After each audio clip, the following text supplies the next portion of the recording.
ये कक्षा 10वीं का गणित विषय का मॉडल पेपर है, सेट नंबर 4 2023 का है। और पेपर कोड की यदि बात करें तो 822 यानी 2024 का एक मॉडल पेपर ऐसे भी प्रश्न आया था। इनमें से कुछ प्रश्नों को मैं छांट के रखा हूं जो आपके एग्जाम में आ सकता है, और दूसरा जो आपके बोर्ड से सिलेबस में नहीं था उसको हटाया गया है, वो भी हटा दिए हैं। जैसे यदि हम बात करें बेटा क्वेश्चन नंबर 1, पहला यही क्वेश्चन आया था कि यदि p की वैल्यू यानी p का निर्देशांक 2, और q का निर्देशांक 10, y के बीच की दूरी दिया है बेटा 10 मात्रक, तो कह रहा है इस y का मान क्या होगा। यदि हम बात करें बेटा p की तो दिया है 2, यदि q की बात करें तो दिया है 10, y। इन्हीं के बीच की दूरी बेटा ये जो दिया वो दे दिया है 10 मात्रक। क्या दे दिया है? तो कह रहा y का मान क्या होगा। अब y का मान या तो option A, B, C, D में से कोई एक होगा, तो इसको बेहतर होगा पहले हम हल कर लें, फिर उसके बाद हम ऑप्शन पे जाए कि ऑप्शन मिल रहा है या नहीं मिल रहा है। तो 10 दिया है यानी पी क्यू मात्रक के लिए फॉर्मूला होता है कि दो बिंदुओं के बीच की दूरी यानी दो निर्देशांक बिंदु दिए गए हो उनके बीच की दूरी निकालनी हो तो पी क्यू लिखते हैं x2 माइनस x1 का whole square plus y2 minus y1 का होल स्क्वायर, ये फॉर्मूला होता है। और यहाँ ध्यान दें बेटा यदि ये x1 ये y1 होगा तो ये x2 और ये y2 होगा। तो पी क्यू की वैल्यू दिया है कितना बेटा 10 मात्रक, तो यहाँ 10 का स्क्वायर कर लेंगे नो डाउट। x2 की बात करें तो x2 की वैल्यू 10 है और x1 की वैल्यू 2 है, तो 10 माइनस 2 का स्क्वायर। y2 की बात करें तो बेटा y है और y1 की बात करें तो 1 है, तो माइनस माइनस क्या हो जाएगा प्लस। अब देखो बेटा इसका स्क्वायर ना करना, क्योंकि इसका स्क्वायर करोगे तो आप ज्यादा कंफ्यूजन में आ जाओगे, सवाल वही गलत होने लगेगा। इसलिए आप क्या करो, सबसे पहले 10 का स्क्वायर क्या होगा बेटा 100, और यहाँ 10 में से 2 गया 8, 8 का स्क्वायर होता है 64, और इसको आप ऐसे ही लिख लोगे, इसको कोई छेड़छाड़ नहीं करोगे, क्योंकि जैसे होल स्क्वायर करोगे तो फिर आपको फैक्टर करके निकालना पड़ेगा, उसमें समय ज्यादा लग जाएगा। अगर मैं 64 को इधर ट्रांसफर कर दूं तो 100 में से 64 जाएगा, बेटा क्या बचेगा y प्लस 3 का होल स्क्वायर, ये 36 हो गया। तो 36 को क्या लिख सकते हो आप 6 का स्क्वायर y प्लस 3 का स्क्वायर, स्क्वायर से स्क्वायर। अब y प्लस 3 की वैल्यू क्या आ गई बेटा प्लस माइनस 6, तो एक बार आप प्लस चिन्ह लोगे और एक बार माइनस। ध्यान से देखो जब हम प्लस चिन्ह लेंगे बेटा तो प्लस 6 होगा, लेकिन 3 इधर आएगा तो माइनस हो जाएगा, और 6 में से 3 गया तो क्या बच गया 3।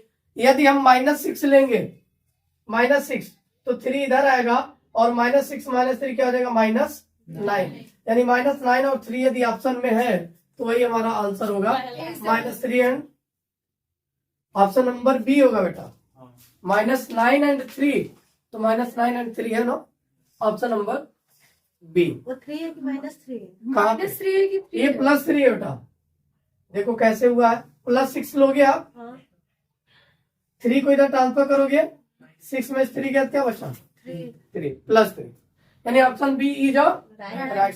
कोई डाउट? इसको विस्तार से इसलिए बता रहे बेटा कि अगर आपके शॉर्ट टाइप आंसर में सोल्यूशन पूछेगा तो भी आप कर पाओगे, और इससे आपका आंसर गलत नहीं होगा। बात समझ में आ रही है? यदि हम बात करें बेटा दूसरे क्वेश्चन की, क्वेश्चन नंबर 2 की, कह रहा है यदि 26 156 का लौसा दिया कितना 156, तो मौसा क्या होगा। तो मौसा के लिए फार्मूला हम लोग पढ़े थे, मौसा बराबर होता है बेटा दी गई संख्याओं का गुणनफल, यानी दी गई संख्याओं का गुणनफल बटे लौसा, यही ना पढ़े थे। और ध्यान से देखो बेटा दी गई संख्या है आपके पास क्या है 26 है, 156 है, लौसा भी दिया है 156, हमने रख दिया, इससे कैंसिल आउट कर दिया, आंसर क्या मिल गया 26। ऑप्शन है क्या option number B is right answer. कोई कंफ्यूजन? अगर बेटा मान लो कह देता प्रश्न 26 156 का मौसा 26 है, लौसा बताओ, तो भी क्या होता फार्मूला सेम यही होता, लौसा यहाँ आ जाता मौसा यहाँ, यानी लौसा बराबर हो जाता दी गई संख्याओं का गुणनफल बटे मौसा। 26 गुणे 156 बटे 26 लिखते, 26 से 26 कटता, आंसर क्या आ जाता है 156। तो आंसर क्वेश्चन चाहे जैसे भी पूछा है आप आंसर का सोल्यूशन ध्यान से करेंगे तो गलती नहीं होगा। कोई डाउट यहाँ तक? प्रश्न नंबर 3 की बात करें बेटा, कह रहा है यदि समीकरण 2x² प्लस ax प्लस 6 बराबर 0 का एक मूल 2 है, एक मूल क्या दिया हुआ है, यानी समीकरण आपके पास दिया है 2x² प्लस ax प्लस 6 बराबर 0, जिसका एक मूल क्या है, 2। अल्फा का मान क्या है, 2 है। तो कह रहा है ए का मान क्या होगा, यानी ये जो अचर पद दिया है ए, इसी की वैल्यू पूछ रहा है क्या होगा।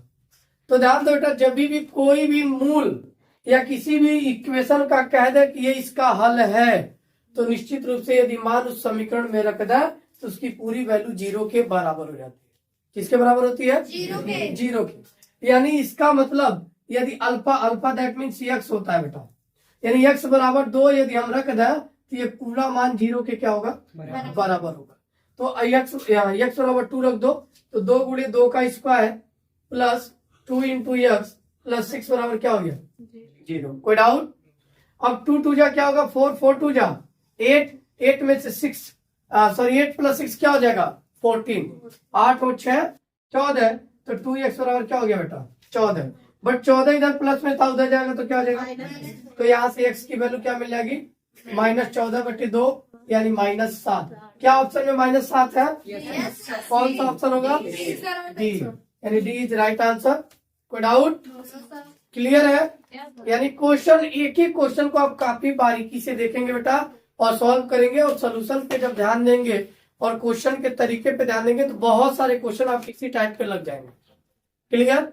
क्वेश्चन सेम होता है, डाटा कभी कभी चेंज कर देता है, तो आप इसके अकॉर्डिंग 3 सवाल बताया, तीनों पे निश्चित रूप से बोर्ड एग्जाम में आपका 2 क्वेश्चन छपा हुआ मिलेगा, या तीनों मिल सकता है, सेम मिलेगा, या तो अल्टरनेट यानी कहीं ना कहीं डाटा चेंज करके देगा, लेकिन सवाल बोर्ड परीक्षा में तय है, आएगा तो आएगा।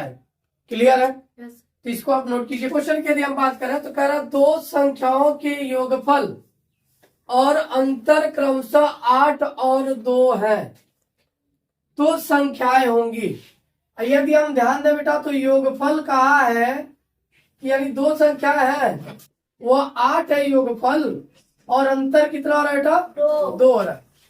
इस सवाल को हम बिना हल किए हुए भी बता सकते हैं, हल करके भी बता सकते हैं। जैसे योगफल का है, यदि 6 को 2 में आपस में जोड़ा तो बेटा 6 और 2 योगफल तो हो गया 8, लेकिन इनका अंतर 6 में से 2 करेंगे 4 आएगा, 2 नहीं आएगा, यानी ये ऑप्शन नहीं हो सकता है। बात समझ में आ रही है। यदि हम 5 और 3 ले बेटा ऑप्शन, तो 5 + 3 8 हो गया, सही बात है।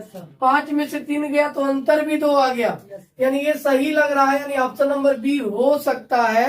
लेकिन अभी ये 2 चेक करने के बाद 7 और 1 तो 8 होगा, लेकिन 7 में 1 का अंतर क्या होगा, 6, यानी ये भी नहीं होगा। 2 और 1 3 योगफल ही नहीं हुआ, तो यानी ये ऑप्शन नहीं हो सकता, यानी बी इज राइट। लेकिन यदि लगाना पड़े तो आप लगाओगे कैसे। मान लेंगे कि माना 2 संख्याएं x एंड y है, तो x प्लस y का योगफल बेटा दिया 8 और x माइनस y का अंतर दिया है 6। ये समीकरण 1 मिल गया, ये समीकरण 2, दोनों को जनरली क्या कर लो, जोड़ लो, तो x प्लस x क्या हो जाएगा, 2x, 8 और 6 क्या हो जाएगा, 14, 8 और 6 बेटा यहाँ 2 है, x माइनस वाई अंतर 2 दिया है, तो 8 और 2 क्या हो गया, 10, 2 से भाग करोगे 5 बार में कटेगा, यानी x की वैल्यू क्या मिल गई, ऑप्शन में 5 दिखा था, ऑप्शन मिल गया। अब हम चाहेंगे 5 की वैल्यू रखना, तो y का मान मिल जाएगा समीकरण 1 से। कैसे निकालते थे, यहाँ x की जगह 5 + y बराबर 8 कर लें, 5 को ट्रांसफर कर लें, 8 में से 5 जाता था 3 मिल जाता था, तो 3 और 5 हमारा क्या हो गया बेटा, आंसर, यानी ऑप्शन बी। क्लियर। लगाना हो तो ऐसे लगा लेंगे, बाकी आप ऑप्शन से भी आंसर बता सकते हैं, तो ऐसे सवालों में आप ऑप्शन का सहारा भी ले सकते हैं। बात करते हैं बेटा 5वें नंबर प्रश्न की।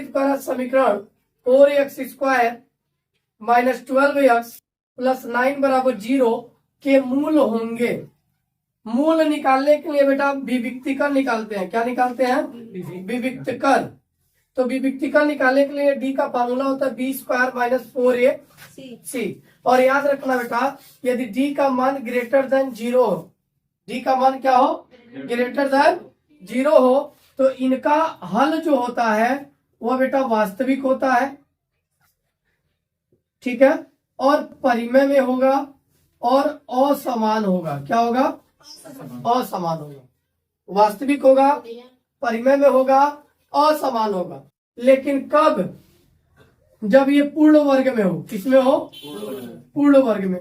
लेकिन बेटा यदि d ग्रेटर देन 0 है लेकिन पूर्ण वर्ग नहीं है तो ऐसे स्थिति में वास्तविक होता है, परिमेय की जगह बस अपरिमेय हो जाएगा और बाकी असमान रहेगा ही।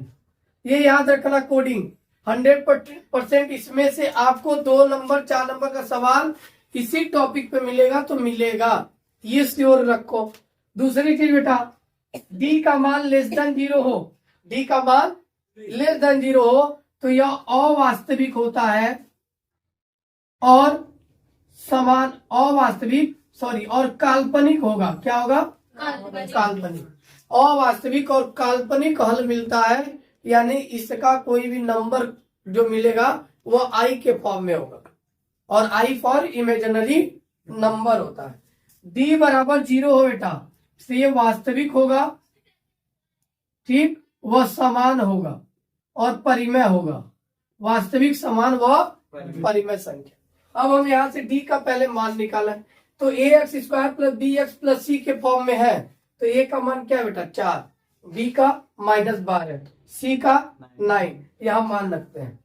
b का मान क्या रखेंगे? -12 का स्क्वायर। फिर -4, a का मान बेटा 4, c का मान 9, 12 का स्क्वायर करेंगे बेटा -144 होगा। 12 बरी 144 तो माइनस का स्क्वायर प्लस में होता है, यानी यहाँ पे प्लस आ जाएगा क्योंकि -2 का स्क्वायर भी +4 होता है। यानी किसी भी अंक के आगे माइनस है उसका स्क्वायर करोगे तो बेटा उसकी वैल्यू पॉजिटिव आती है, निगेटिव 144 मिल गया। अब ये 4 चौका 16 नवा बेटा 144 होता है। 144 से 144 माइनस करेंगे तो क्या होगा? डी का मान क्या आ गया? 0। तो हल क्या होगा? वास्तविक होगा, समान होगा, परिमेय। कहीं है? वास्तविक, समान का मतलब बेटा बराबर, तो वास्तविक और बराबर ऑप्शन नंबर सी, क्योंकि यहाँ पे वास्तविक और असमान दिया था। यह तब संभव है जब डी का मान ग्रेटर देन 0 यानी पॉजिटिव आता है। क्लियर? वास्तविक नहीं है बेटा, ये तब संभव होता जब डी का मान ऋणात्मक आता। क्लियर? तो ये हमारा ऑप्शन क्या होगा? सी इज राइट आंसर। कोई कंफ्यूजन? अब आते हैं बेटा क्वेश्चन नंबर 6 पे।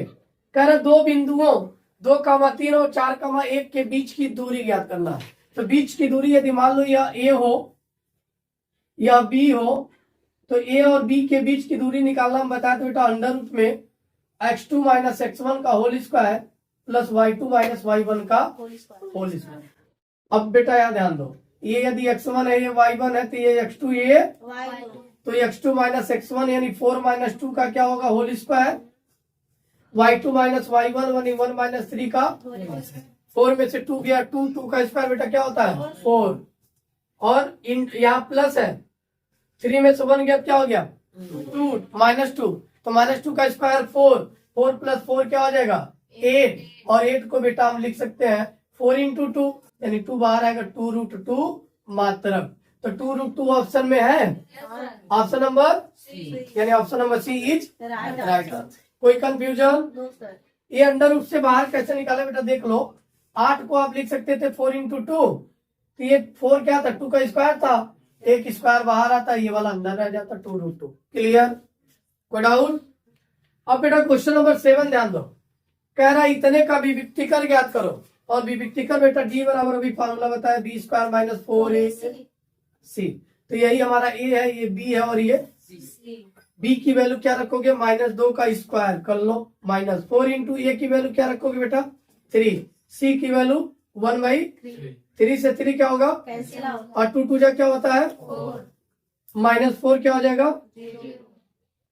0 है। Option number D is right answer. ये बेहद महत्वपूर्ण प्रश्न है बेटा और बेहद महत्वपूर्ण टॉपिक है जिसपे आपको प्रश्न बताया है।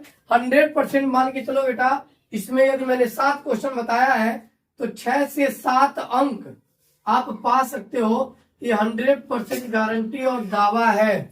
चैलेंज और शर्त भी लग सकता है इस क्वेश्चनों पर कि इनमें से ही क्वेश्चन आएगा तो आएगा।